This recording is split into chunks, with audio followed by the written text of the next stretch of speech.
Good Morning Business, Business Today. Et on va être une serial shopper, puisque c'est Stéphanie Hospital, entrepreneuse et présidente de One Ragtime. Alors on le disait, il y a deux chiffres qui sont marquants depuis hier, aujourd'hui, sur les French Tech, sur les FinTech. Le nombre de transactions est très élevé. En revanche, évidemment, le montant des transactions s'effondre, moins 70% par exemple, sur les fusions-acquisitions au premier semestre. C'est une bonne période pour faire son marché, non, Stéphanie ? Alors, je ne sais pas si c'est une bonne période pour faire son marché, mais je crois que c'est surtout une bonne période pour investir et c'est une bonne période pour continuer à soutenir la French Tech. Moi je suis présidente de One Ragtime. On investit dans des startups. Oui. Je suis aussi au board de France Digital et on vient justement de sortir une étude avec France Digital sur la création d'emplois dans les startups. Et on se rend compte qu'on a créé avec les startups plus de 400 000 emplois directs et 700 000 emplois indirects. Donc d'un côté, on a des transactions qui se font et on en a besoin pour pouvoir soutenir l'innovation dans les grands groupes, soutenir la création de géants internationaux. De l'autre côté, on a de la création d'emplois. Je crois que ça veut dire qu'une seule chose, c'est qu'il faut continuer à soutenir le secteur de la French Tech, de l'innovation et faire en sorte que l'on crée encore plus de belles entreprises qui demain peut-être se feront racheter, mais aussi deviendront nos leaders internationaux qui vont rayonner dans le monde entier, comme on a déjà aujourd'hui vu ces 10 dernières années. Mais ça veut dire que sur ceux-là qui doivent vendre leur boîte, faire des sorties, qui vont avoir des valorisations qui sont moins élevées que ce que peut-être ils attendaient, alors peut-être ils en attendaient trop, vous dites quoi ? C'est pas grave ?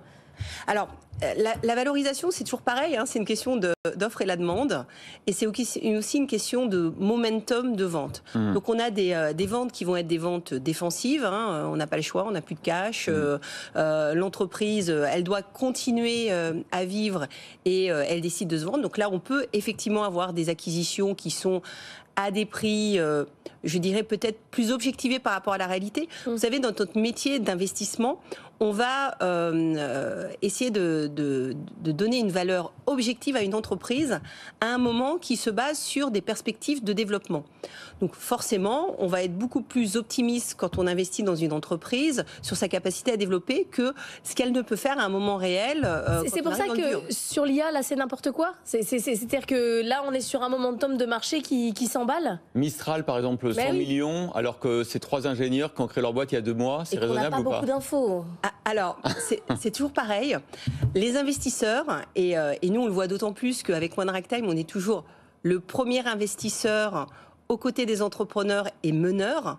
Il y a plein de gens qui veulent suivre. Et sur le marché de l'investissement du venture, on voit souvent qu'il y a des effets de mode. Cette année, c'est l'IA. Alors, l'IA, attention, on en a tous besoin. Oui. C'est une lame de fond. Il faut qu'on investisse dessus. Est-ce que vous investissez dans l'IA, par exemple, vous ? Alors, oui, bien sûr. On a investi dans plusieurs sociétés dans l'IA. On a investi dans une société qui s'appelle Golem, qui permet de faire de l'IA symbolique, donc avec très peu de données, de donner des informations pertinentes sur de l'analyse de boîtes mail, de documents. On a investi dans une société qui s'appelle Navi, qui permet d'aller analyser des images pour détecter des contrefaçons. On a aussi investi dans une société qui s'appelle Sonio, qui permet d'aller analyser des échographies et détecter des problèmes sur les fœtus. Vous suivez la mode, vous aussi, alors ? Oui, vous n'avez pas payé trop cher. Alors, justement, on l'a fait. Ça, c'est des sociétés dans lesquelles on a investi il y a 2 ans, 3 ans pour Golem. Donc, on se parle franchement, Stéphanie, aujourd'hui, c'est pas le moment d'investir dans l'IA. Alors, aujourd'hui, c'est le moment d'investir dans la tech et d'investir dans des bons projets à des bons niveaux de valorisation. Vous parliez tout à l'heure de cette logique de sortie et de valorisation qui sont peut-être pas au niveau attendu par certains entrepreneurs. On a un record, 201 sorties au premier semestre. Oui, mais c'est super. Ça veut dire qu'on a des sorties déjà. Moi, je regarde ça en me disant, il y a des sociétés qui peuvent se valoriser. Alors, il y a eu des très belles sorties.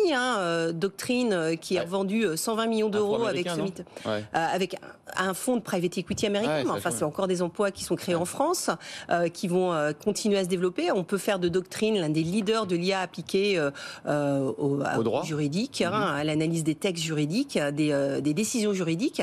Donc ça veut dire qu'il y a quand même des très très belles sorties. C'est sûr que la moyenne des sorties a plutôt été, ou la médiane, sur 10 millions d'euros. Maintenant, on veut une société 10 millions d'euros, ça veut dire qu'en fait, on va la vendre 10 fois son résultat net, en gros, ou 4-5 fois son chiffre d'affaires. Donc c'est qu'on a réussi à créer des sociétés qui font 1-2 millions d'euros de chiffre d'affaires, 7-8 millions d'euros de chiffre d'affaires et plutôt avant de résultats nets. Donc on crée des sociétés qui sont tangible. C'est aussi le résultat de l'étude France Digital sur la création de l'emploi dans les startups. C'est que les startups créent un emploi sur 25. Donc ça commence à devenir conséquent au niveau économique. Et c'est aussi pour ça qu'il faut continuer à le soutenir. Mais on voit quand même des boîtes, enfin, j'entends votre optimisme, hein, je suis très contente que ça aille très bien dans la French Tech, mais quand même, on entend des startups là qui quand même commencent à tasser un peu sur les recrutements, qui sont gelés sur des projets, il y a quand même il se passe quand même quelque chose, ou vraiment on est à côté de la plaque là. Les startups ont continué à recruter, hein. Il y a des startups qui ont eu des effets d'allègement d'effectifs, mais c'est aussi, on a souvent des effets de bord dans notre industrie. On venait de loin, quoi. On avait beaucoup recruté. Alors, on a beaucoup recruté, parce qu'on a beaucoup levé, parce qu'il y a des fonds qui se sont emballés. Donc, à un moment, il faut être assez mesuré, constant. Je pense que la règle, c'est de pouvoir avoir cette constance. On a continué à recruter dans la French Tech au cours du premier semestre. On va continuer à recruter au cours du deuxième semestre. Oui, il y aura des effets de bord. Oui, il y a des entreprises qui vont être un peu moins vaillantes. Maintenant, il faut continuer à faire ce qu'on a fait depuis 10 ans, 15 ans, créer cet écosystème tech. Voilà, vous êtes comme Jean-Marc Daniel, Stéphanie Hospital. Le marché fait son boulot. Trie le bon grain de livret et la French Tech continue. Et garder la tête froide et se dire qu'il faut du temps pour créer des belles entreprises. Ah, c'est clair. On rappelle des règles de base. Merci beaucoup, Stéphanie Hospital, d'avoir été avec nous pour One Ragtime.